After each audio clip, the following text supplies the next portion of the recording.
Hello mga Mars! Welcome back to my channel, Karin Scoop Station here. Napakasaya ng magkakaibigan kahapon dahil nag-share po sila ng kanilang photos. Si Chamito nag-share ng photo sa Instagram story, meron pang video. Ito po yung video na pareho po silang nag-blow ng candle ni Maha and Chamito. Dahil MJ Lastimosa, Maine Mendoza Ataide, and Shara Soto. Napakasaya ng evening nila mga Mars. Na-share ko naman yung unang photo na isinare ni Shara na sila ay nasa car. Tama ba ako, Shara? O kay Shara nga. And then, yun nga, nagsama-sama sila, nag-dinner sila, nag-celebrate ng birthday, tsaka happy ang night. And then, ngayon, sa latest vlog ng SNN or Showbiz Now ni Christopher Min, tampok nila si Maine Mendoza Ataide and Arjo Ataide. Sabi nila doon, di ba hindi natin napanood si Maine mula Monday? Tapos, kailan ba yung, ayun, di ba Monday hindi natin napanood si Maine? Last week, Monday, Tuesday, Wednesday.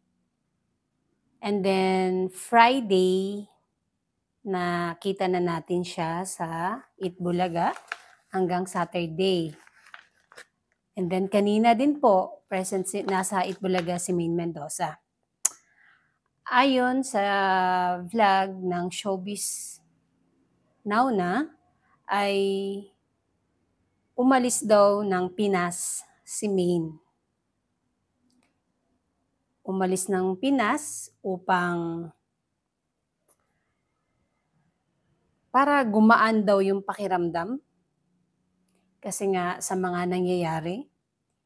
Pero wala naman ako nakita na si Maine ay bumiyahe o lumabas ng ibang bansa. Wala pa akong nakitang picture.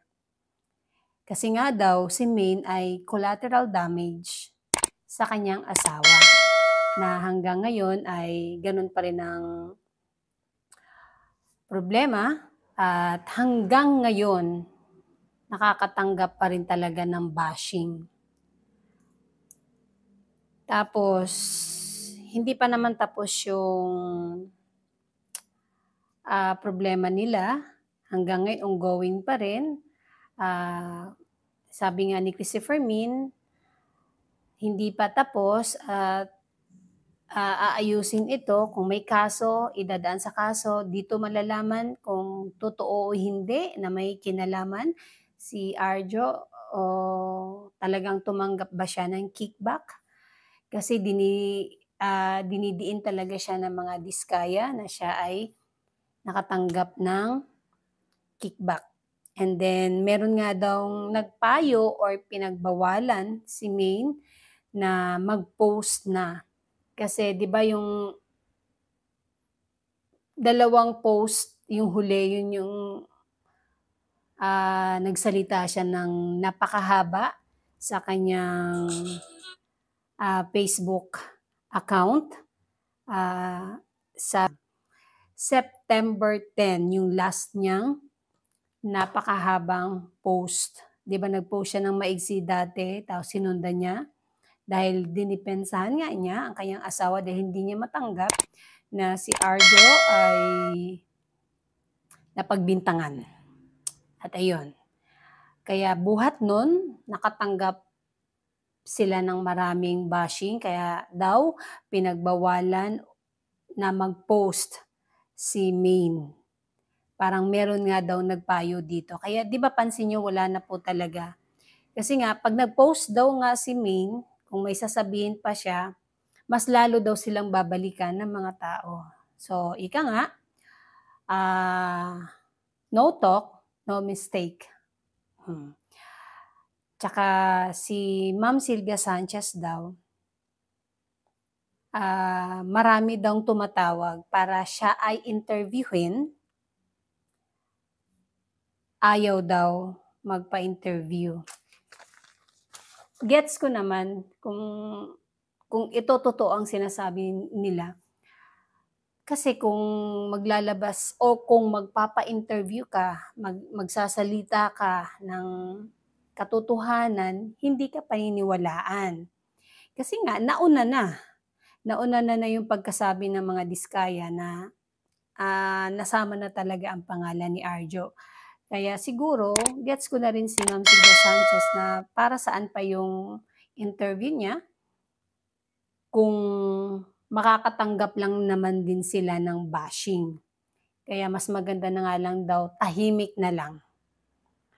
Kita niyo wala po talaga silang even, Ria, wala na ring nai-post si Ria sa kanyang Facebook, sa story niya, pati si Jella Atayde. Ang nakikita ko lang na may nagpo-post ay yung bunso nila na si Savi, about sa school, events, basketball, ganyan. Nakikita ko yun. The rest, wala na. Si Sanjo Marudo, hindi na rin siya nagpo-post. Dati, malimit natin sa makita. Kasi nga, bawat post nila, talagang babatuhin sila ng pangit na salita. Kaya tama lang din naman habang nasa proseso pa, hanggang hindi pa naman nadamay pa lang naman, hindi pa napatunayan dahil, nasa proseso sila ngayon, na sana nga ay talagang,